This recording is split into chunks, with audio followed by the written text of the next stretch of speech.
Working Man Investor. Today's video, are Trump's tariffs already bringing manufacturing jobs back to the United States? I have this article here from the New York Post titled, Honda Moves Civic Production Plans to Indiana from Mexico to Avoid Trump's Tariffs. So the title of that sounds good, that we're bringing manufacturing jobs back to the United States. However, there are economic forces in play in our economy and all economies that are going to make that extremely difficult, if not impossible. So what I'm going to do is I'm going to go through this article. And as I go through it, I'm going to explain what I think and why I'm thinking it, using the economic laws that I study and talk about on my channel, which in this case is the Cantillon effect and Triffin's dilemma.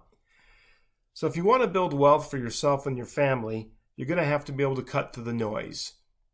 The noise is the media and the political parties. You're going to have to see what they're talking about and actually be able to see the truth. I'm going to explain to you how to do this with this video. Now, just as a side note here, there's a few things have changed since this article has come out. One being that Honda denied today that they ever even said this, and one being that Trump was touting it today, which is probably why Honda denied it. And the other being that this article says Honda Civic, and I've also seen other articles saying Honda Civic Hybrid. It doesn't matter. I can still use this article for what I want to explain today. As I was reading just the first two paragraphs of this article, my thoughts went to the economic laws that I study, and this knowledge allowed me to process the information differently than most people do. I think most people look at this in really one of two ways. You're going to have people that are excited, thinking that manufacturing jobs are coming back in mass and that we can return to the good days of the 50s and 60s where everybody could go find a manufacturing job, make a good wage, and live a good life. Then you're going to have other people that are upset because they just don't want Trump's policies to work. That is what it is. If roles were reversed and we had a Democrat president, you'd have people that didn't want it to work just because he was a Democrat. That again goes back to cutting through the noise and being able to see what politicians are saying. So read part of this article, then I'm going to stop, explain what I'm thinking. As Canada and Mexico are braced for the 25% tariffs on Tuesday, which have happened, Honda became one of the first companies to cave, scrapping plans to produce its new Honda Civic in Mexico in favor of Indiana. I should note, too, that one of the other news that is broke today, just before the making of this article or this video, is Trump has paused until April 2nd, the automakers. So we'll see what happens as we move forward there. Now Honda plans to manufacture the new Civic in Indiana, starting in May of 28, churning out 210,000 vehicles a year. It goes on to say they were going to build the plant in Mexico. They scrapped that idea. And then an economist, Stephen Moore, says he thinks that Trump has been effective using tariffs and the threat of tariffs to get more made in America jobs here, and that this is a huge win for Trump. Honda was initially eyeing making it in Mexico because of cheaper production costs. Well, okay, we'll get to that.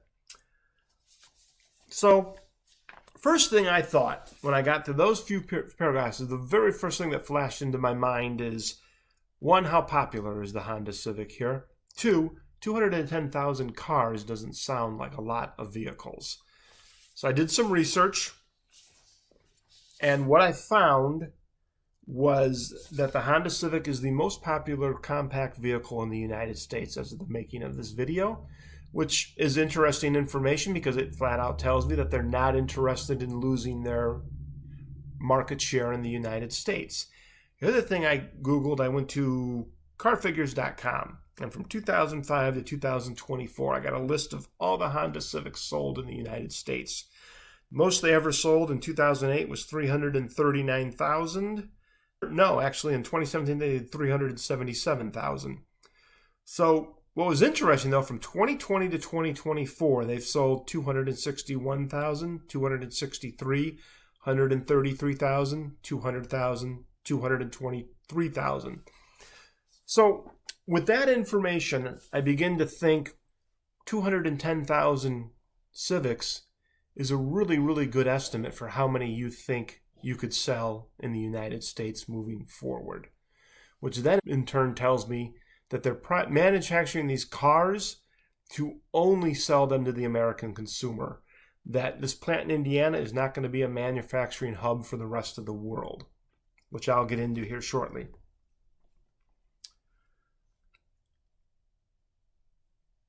So what I do then is, with that information, I begin to think about the Cantillon effect, which I have a playlist on my channel if you're interested in. You want to learn more detail about the Cantillon effect, I got 2 videos there. Just go ahead and subscribe and give them a watch.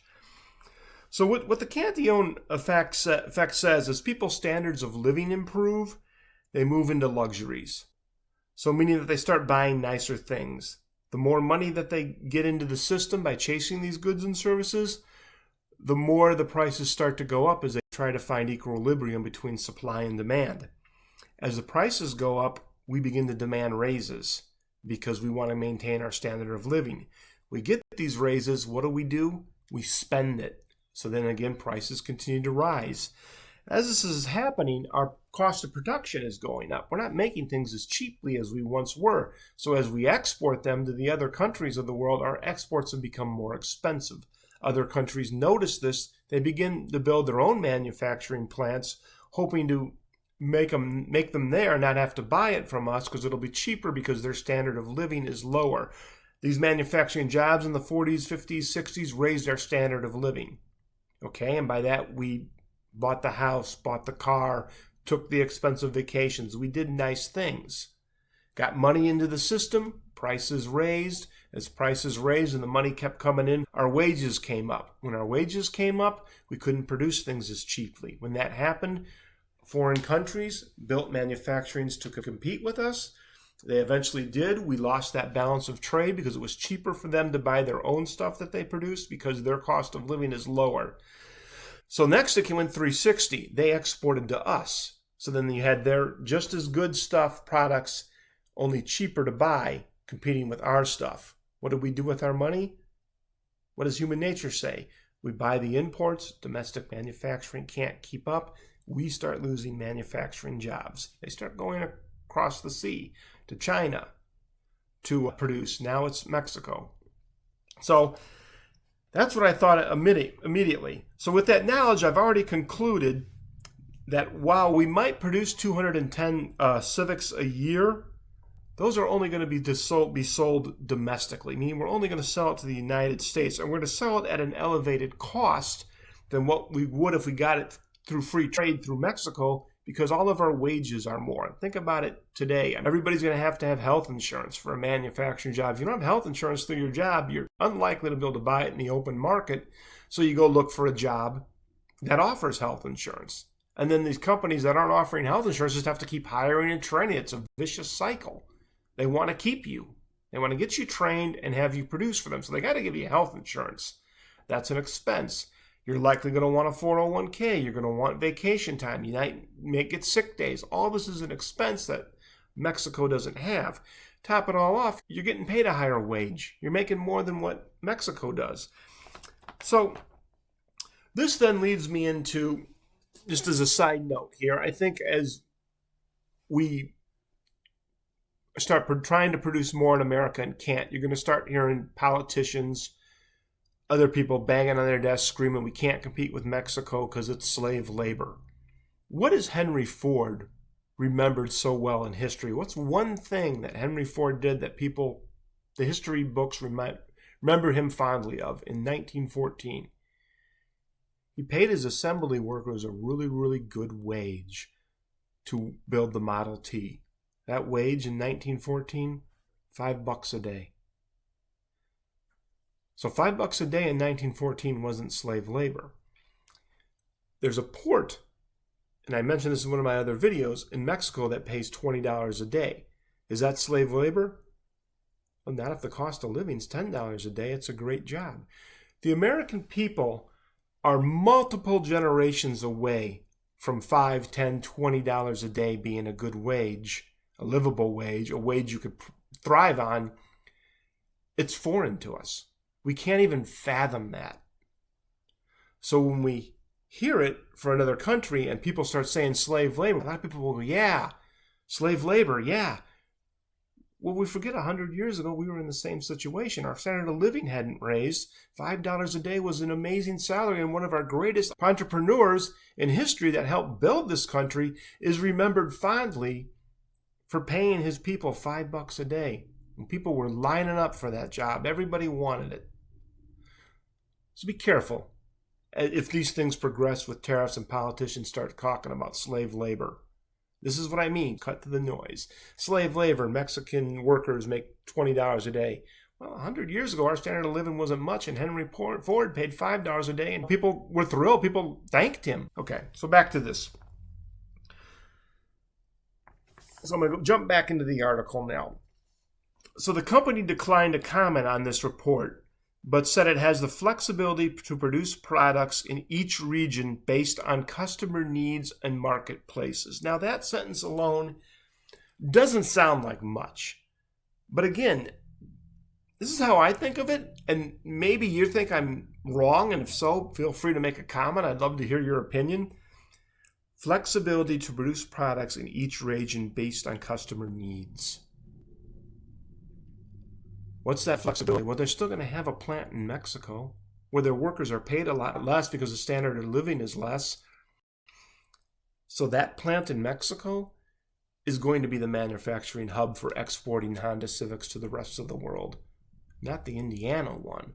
So the bulk and majority of the manufacturing jobs are going to sit right there in Mexico, no matter how much you tariff them.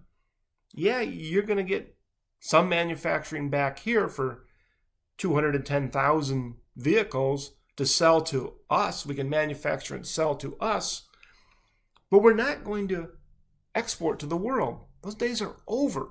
We cannot do it cheaply enough to sell it because these other countries have other options. They can buy it from Mexico where it's cheaper.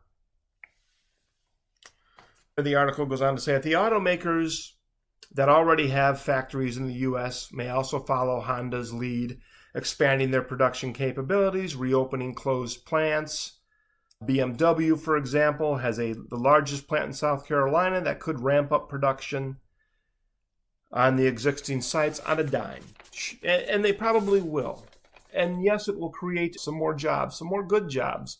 But again, you're not going to manufacture BMWs in South Carolina and export them to the world. That's still going to come from a plant in Mexico, a plant in Malaysia, a plant in Vietnam, a plant in China, because it's more profitable, because their labor is less. This is an economic law. So in the near term, car prices could surge as much as $12,000 after the tariffs take effect, according to a new study from the consulting firm of Anderson Economic Group. Tariffs are a double-edged sword, it said. They could stroke inflation and rise prices, especially in the auto industry, but they could also create more well-paying manufacturer jobs. Yeah, and I don't mean this to sound cold-hearted. Financial education is just looking at the facts. You have to separate your emotions and your feeling. More well-paid jobs for some U.S. citizens, but at the cost of the entire consumer base. So if tariffs cost an extra $2,000 a year for Americans, I'm sure a lot of you have seen that on the news. That's the estimate they're throwing out now. Then you figure out that 67% of Americans are currently living paycheck to paycheck.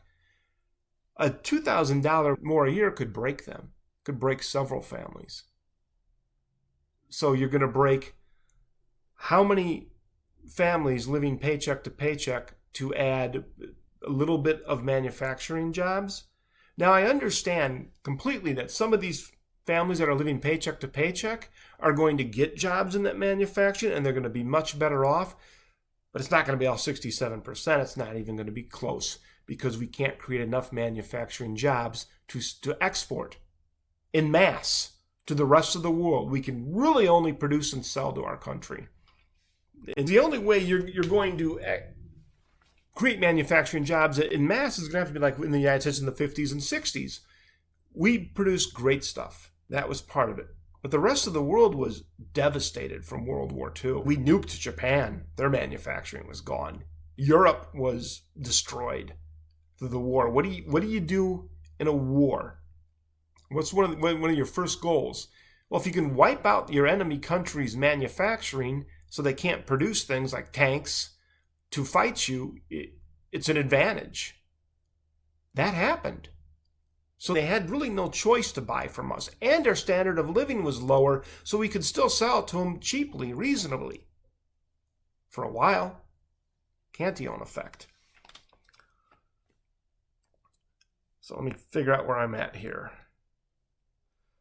So not only are our wages too high, but what hasn't been mentioned at all, and kind of shocks me, at least I haven't heard it, maybe you have, is that we're the reserve currency of the world. Why does that matter? Well, this is Triffin's dilemma, part 2 of the economic laws that I studied, and a strong reason why I don't believe we're anytime soon going to become a manufacturing hub of the world again, and that those days are over. The only way that other countries can get our dollar is to produce stuff and sell it to us. We pay for it in dollars, they take our dollars, and they settle transactions with the dollars in the global economy. The global economy, 60% of transactions are still settled in the dollars. So in 1959, Robert Triffin was a Yale economist, and he stood before Congress and said, the country that is the reserve currency of the world is doomed to run ever-growing trade deficits because your currency is in such high demand that you have to get it out there to the other countries for them to do something. And the only way to do it is to buy what they import. This increases your trade deficit and crushes your manufacturing base.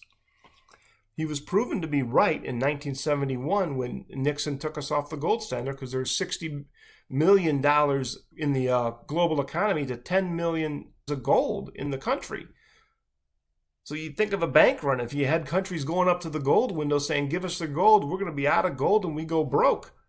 So Nixon said, no, I'm severing this from the gold standard. We promised not to print too much money. We've managed to stay the reserve currency of the world, partly because of our military, because of our government, because we managed to somehow get Saudi Arabia and other Arab nations to agree to only trade oil in the dollar. And it helps keep us the reserve currency of the world. So back to tariffs. So now we've got these 25% tariffs to try to help us manufacture here. Now we're blocking other countries from being able to export to us. They can't export to us. We're not buying from them. We're producing everything here. We're not getting the dollar out into the global economy. Because of this, the amount of dollars in the economy is reducing. But it's the reserve currency of the world, so it's in very high demand. What happens when something's in high demand and there's low quantity of it? It's basic supply and demand. It goes up in value. In this case, everybody wants the dollar. They can't get the dollar because they can no longer export to us. The dollar gets stronger. This is a double whammy for exporting. Not only is our standard of living too high, so we can't produce anything cheap, we're not producing anything for $10 an hour, as I've already gone over. But now our currency is ridiculously strong because it's in demand. When your currency is strong, it's better for importing than exporting. Because when you're exporting and your currency is stronger than the foreign nation's currency, it takes more of their currency to buy your products. When you're importing and you have a strong currency, it takes less of your currency to buy their product. So you're buying their product cheaper. Then you put it in Target and Walmart and you resell it, you mark it up and you resell it at still a relatively reasonable price.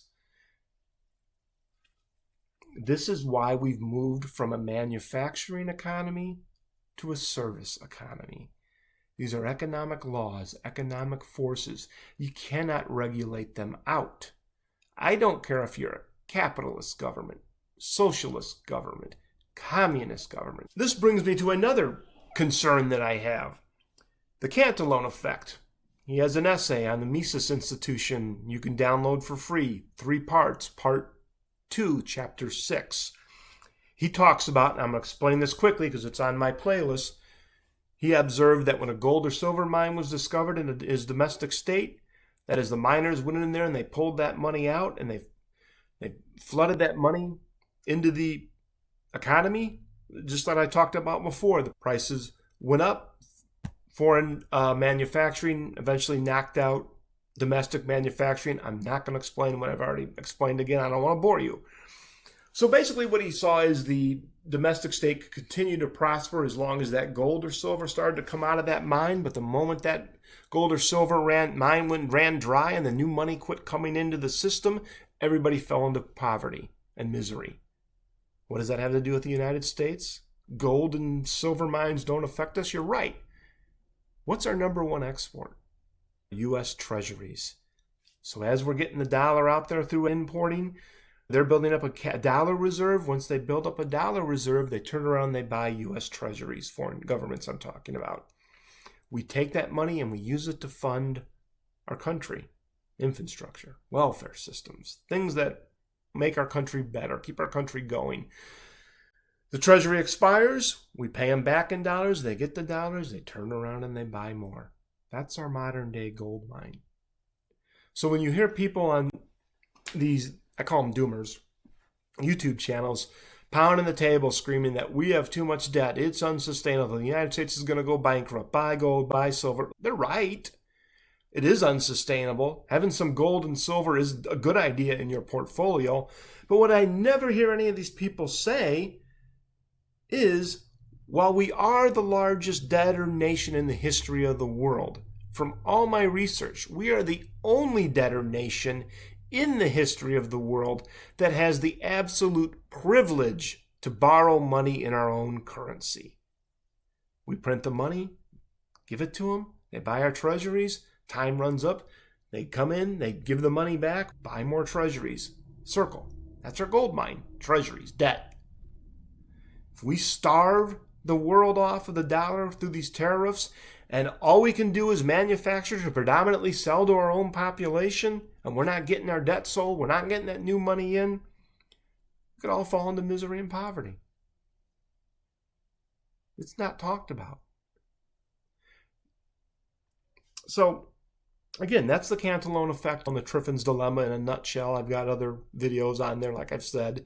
If you like what you're hearing, subscribe to my channel and give it a watch. So, I'm up to over 24 minutes. I got to cut this short here. Do you see how I used my financial education to process that article? How I instantly started to think about the Cantillon effect and Triffin's dilemma compared to the tariffs to 210,000. They're going to manufacture it here, but we can't sell it to the rest of the world. Very quick summary, but you get what I'm saying.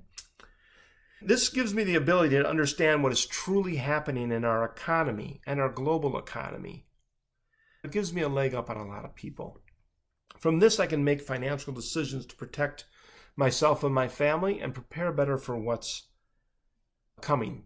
That's what I want people to get from my channel. I want you to get financial foundation so that an article like that can't just pull the wool over your eyes and you're sitting back thinking, oh man, there's going to have all these manufacturing jobs coming back and life is going to be like the 50s. This is going to be like my great-grandfather. It's going to be great. I don't need to skill up. I don't need to go learn a skill. I don't need to go learn HVAC. I'm going to go work in the new Honda plants that are going to be popping up all over, or the new BMW plants. And then I'm going to get a discount on my BMW. I'm going to drive it around. I'm going to press a bunch of women. Hey, people think like that. No, highly unlikely. Hope I'm wrong. I hope that Richard Cantillon, who wrote this essay in the 1700s, and his essay was studied by Adam Smith, who many people consider the founder of economics, is wrong, which makes me wrong. I hope a Yale-educated professor, respected enough to be called in front of Congress to talk about the reserve currency of the world, and was right in 1971 when we severed the gold standard, is wrong now. And I'm wrong because I studied him. I would love that, because then all this manufacturing will come back, and the 67% of people that are living to paycheck can get really good jobs and live a better life. and crime will drop in our country, and drug abuse will drop in our country, and mental illness will drop in our country. That'd be wonderful. Great. I don't see it. And I'm not a negative person. I'm really, really not. I'm really, really optimistic about my future and your future if you get a financial education. But you're not going to get the financial education through a school system. You're not. You're going to have to go out and you're going to have to go seek it on your own. There's a reason why when I talk about the Cantillon effect and Triffin's dilemma to people, they've never heard of them. And they're speechless when I talk about this stuff. And some of these people are really, really confrontational. They're itching to tell me I'm an idiot and that I don't know anything. And that this politician or that party or this party can fix it all. And then I'm done talking and they got nothing to say. So get your financial education. Seek it out yourself. Hopefully I can help you with that. If you don't, seek out somebody else. That's what I got for you today. Working man investor. Keep grinding, people.